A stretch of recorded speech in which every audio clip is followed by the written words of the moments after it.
Dizem que o Brasil é um país construído sobre mistérios e segredos enterrados. Entre as lendas mais antigas e persistentes, há uma que atravessa séculos e ainda intriga caçadores de tesouro, historiadores e curiosos. A história do tesouro dos padres jesuítas, supostamente escondido em cavernas, rios e locais secretos do interior do país. O enigma nasceu no século XVIII, em um dos períodos mais turbulentos da história colonial, quando a coroa portuguesa decidiu expulsar a Companhia de Jesus de suas terras. E, segundo as histórias, para não entregar suas riquezas acumuladas ao rei, os padres teriam escondido toneladas de ouro, prata e artefatos sagrados que até hoje nunca foram encontrados. Mas será que essa história é apenas mais uma lenda ou existe uma conspiração real por trás dela? Para entender, precisamos voltar no tempo e explorar o papel dos jesuítas no Brasil colonial. Os jesuítas chegaram ao Brasil em 1549, enviados pela Igreja Católica com a missão de catequizar os povos indígenas. Mas logo ficou claro que sua influência ia muito além da fé. Os padres organizaram aldeias, chamadas reduções, que se tornaram verdadeiras comunidades autossuficientes. Nessas missões, havia plantações, criação de animais, oficinas artesanais e até escolas. Ao longo dos séculos, os jesuítas acumularam não apenas poder religioso, mas também riquezas materiais. Recebiam doações de terras, tinham mão de obra indígena e, segundo relatos da época, chegaram a controlar grandes porções do território, principalmente no sul e no centro-oeste do Brasil. Esse poder incomodava a coroa portuguesa. Afinal, os jesuítas respondiam diretamente ao Papa, e não ao rei. Eram ricos, influentes e independentes demais. No século XVIII, com o avanço da mineração de ouro em Minas Gerais e o fortalecimento do sistema colonial, Portugal decidiu que era hora de cortar o poder da Igreja dentro de suas colônias. Em 1759, sob ordens do Marquês de Pombal, os jesuítas foram expulsos de Portugal e de todo o Império Ultramarino, incluindo o Brasil. É nesse ponto que nasce a lenda do tesouro. Relatos afirmam que, ao receberem a ordem de deixar suas missões, os padres teriam escondido enormes quantidades de ouro e prata acumulados ao longo de mais de 2 séculos de atividade. Mas não apenas metais preciosos. Fala-se também em cálices, crucifixos, imagens sacras cravejadas de pedras preciosas e até documentos secretos que poderiam comprometer a coroa ou revelar segredos sobre as terras brasileiras. Onde estaria esse tesouro? É aí que o mistério se aprofunda. Há diferentes versões. Algumas dizem que os padres enterraram os bens em cavernas do interior do Paraná e de Mato Grosso do Sul, regiões onde as reduções jesuíticas tinham forte presença.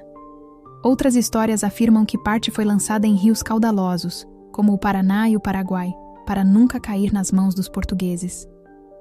Há também relatos de que esconderijos foram criados em igrejas e capelas, em compartimentos secretos que até hoje não foram encontrados. Caçadores de tesouro ao longo do século XX acreditaram tanto nessa possibilidade que organizaram expedições inteiras para encontrar o ouro dos jesuítas. Muitas dessas buscas se concentraram na Serra do Roncador, em Mato Grosso, região envolta em lendas de cidades perdidas e mistérios indígenas. Há registros de aventureiros que desapareceram na floresta em busca do tesouro, aumentando ainda mais a aura de conspiração. Mas por que os jesuítas teriam escondido sua riqueza, em vez de levá-la consigo? Aqui entram as versões conspiratórias.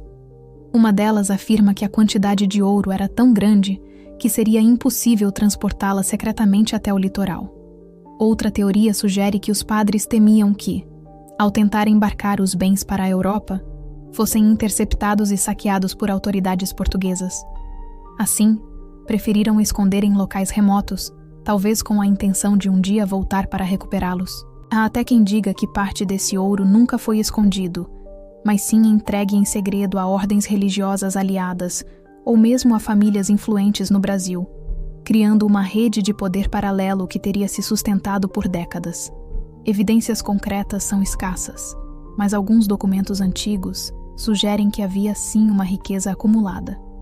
Relatórios da coroa após a expulsão dos jesuítas falam sobre inventários incompletos e a suspeita de que boa parte dos bens simplesmente desapareceu. Isso alimentou a ideia de que não se tratava de mera lenda, mas de uma conspiração silenciosa, encoberta pela própria Igreja e pelo Estado. A cultura popular brasileira ajudou a perpetuar a história. Em várias cidades do interior, há lendas locais sobre padres que enterraram baús de ouro antes de serem expulsos. Alguns moradores juram que familiares encontraram moedas antigas, crucifixos de prata ou imagens religiosas de origem desconhecida em sítios afastados. Essas pequenas descobertas reforçam a crença de que, em algum lugar, um grande tesouro ainda aguarda para ser revelado. No entanto, há quem defenda uma visão mais cética. Muitos historiadores afirmam que, apesar de os jesuítas administrarem grandes terras, o ouro das minas de fato passava pelo controle da coroa, e seria improvável que os padres tivessem acumulado uma fortuna tão gigantesca. Para esses estudiosos, a lenda teria nascido da mistura entre o poder espiritual dos jesuítas e a imaginação popular, que sempre associa figuras religiosas a segredos ocultos.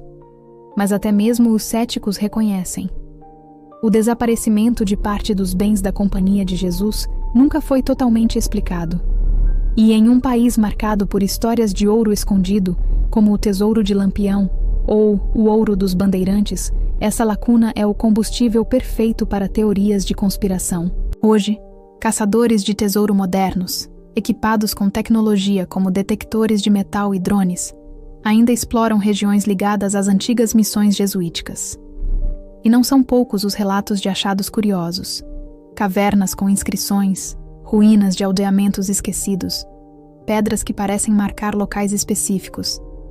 Para quem acredita, são pistas de um mapa invisível deixado pelos padres. E há uma camada ainda mais sombria dessa teoria. Alguns acreditam que esse tesouro nunca será encontrado porque é protegido por uma espécie de maldição. Segundo certas lendas, os padres teriam deixado guardiões espirituais, condenando qualquer um que tentasse roubar os bens sagrados.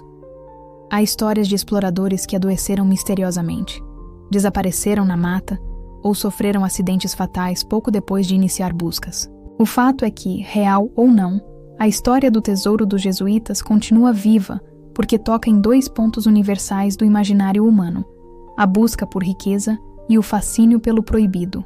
Um ouro escondido por padres, em terras remotas, guardado por segredos seculares. Essa narrativa tem todos os elementos para prender nossa atenção. E se um dia esse tesouro for realmente encontrado? Ele poderia reescrever parte da história do Brasil colonial, revelando documentos perdidos, obras de arte esquecidas e riquezas capazes de abalar até mesmo instituições modernas. Até lá, segue sendo um mistério enterrado sob camadas de terra, fé e conspiração. O tesouro do padre jesuíta pode ser apenas uma lenda, mas, como toda boa lenda, carrega consigo um fundo de verdade. E talvez seja justamente esse equilíbrio entre o possível e o impossível que mantém viva a chama dessa história. Afinal, em um país onde a realidade muitas vezes parece fantástica, quem pode garantir que o ouro dos jesuítas não está mesmo esperando para ser descoberto?